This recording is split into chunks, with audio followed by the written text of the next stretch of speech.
मैं doctor Bhanu Pratap Pandey, MBBS MD tuberculosis and chest diseases, assistant professor, medical college Ghazipur.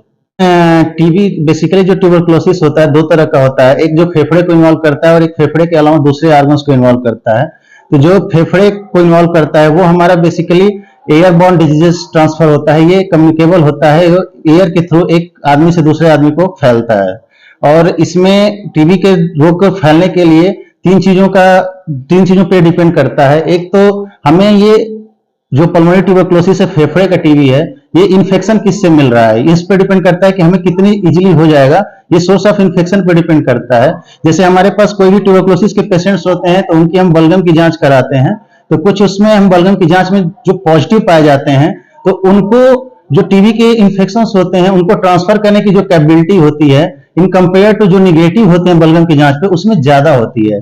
और जो patients जिनका हम जैसे ट्यूबरक्लोसिस हो गया और एक्सरे में ज्यादा इन्वॉल्वमेंट है, मतलब बहुत ज्यादा कैविटेटरी लीजन्स आते हैं, तो उनको ट्रांसफर होने की कैपेबिलिटी ज्यादा होती है कंपेयर टू एक्सरे में जिसके ज्यादा कैविटेटरी लीजन्स नहीं है।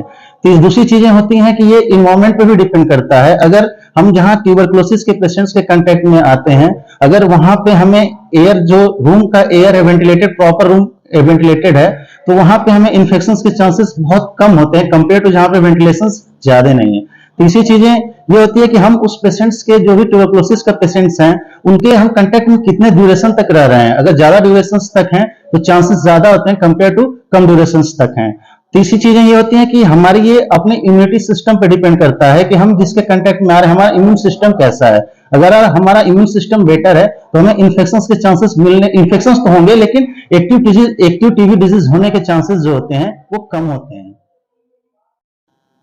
सर इसके अलावा एलटीबीआई और टीबी रोग के बारे में क्या जी एलटीबीआई मतलब सर जी होता है कि एक लेटेंट ट्यूबरक्लोसिस बैक्टीरियल इन्फेक्शन और एक होता है tuberculosis. Latent tuberculosis bacterial infection में ये होता है कि हमारे जो भी क्लोज रिलेटिव्स हैं, ट्यूबरक्लोसिस पेशेंट्स के कांटेक्ट में जो क्लोज रिलेटिव्स हैं वो एक्सपोज तो हैं, ट्यूबरक्लोसिस के इन्फेक्शन से एक्सपोज तो हैं, लेकिन उसमें क्या है एक्टिव टीबी डिजीज होने के चांसेस जो हैं बहुत कम हैं। लेकिन इसमें हमें क्या है कि हमें उन पेशेंट्स को देखना होता है कि जहां पे ट्यूबरक्लोसिस का प्रीवलेंस, ट्यूबरक्लोसिस के इन्फेक्शन के चांसेस ज्यादा होते हैं और उसमें इन्फेक्शन के बाद एक्टिव टीबी डिजीज होने के चांसेस ज्यादा होते हैं, तो हमें उनको रूल आउट कराना होता है। इसके लिए हमारे यहाँ टीएसटी ट्यूबरक्लोसिस स्किन टेस्ट होता है और एक इग्रा टेस्ट होता है जिसको इंटरफेरॉन गामा रिलीज ऐसे टेस्ट करते हैं, जिसके थ्रू हम ये डिटेक्ट कर पाते हैं कि ये पेशेंट्स हमारे लेटेंट ट्यूबरक्लोसिस बैक्टीरियल इन्फेक्शंस के हैं कि नहीं है।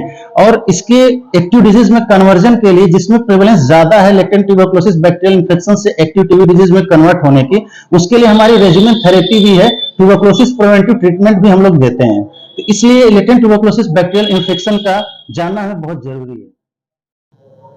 तो 6 रोग जो टीबी होता है उनका लक्षण, उपचार और उसके क्या क्या करेंगे? जी बेसिकली हमारे पास जो भी ट्यूबरक्लोसिस के पेशेंट्स आते हैं उसमें कुछ लोग खांसी, बलगम, सांस और बुखार बताते हैं। इसमें हम लोग ज्यादातर मरीजों में ये देखते हैं कि वो हमें बताते हैं कि डॉक्टर साहब शाम में हमें ज्यादा बुखार आता है, हमें भूख नहीं लगती है, हमारा वजन गिरता जाता है, हमें खांसी रहती है।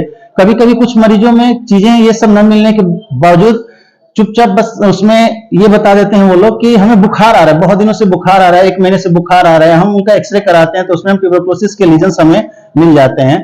तो इससे हमें ये पता चलता है कि ये ट्यूबरक्लोसिस के पेशेंट हैं कि नहीं, या इनका हमें आगे इन्वेस्टिगेशन कराना है कि नहीं कराना है। तो ये हमारे कुछ लक्षण होते हैं जो जनरली मिलते हैं ट्यूबरक्लोसिस के पेशेंट्स में।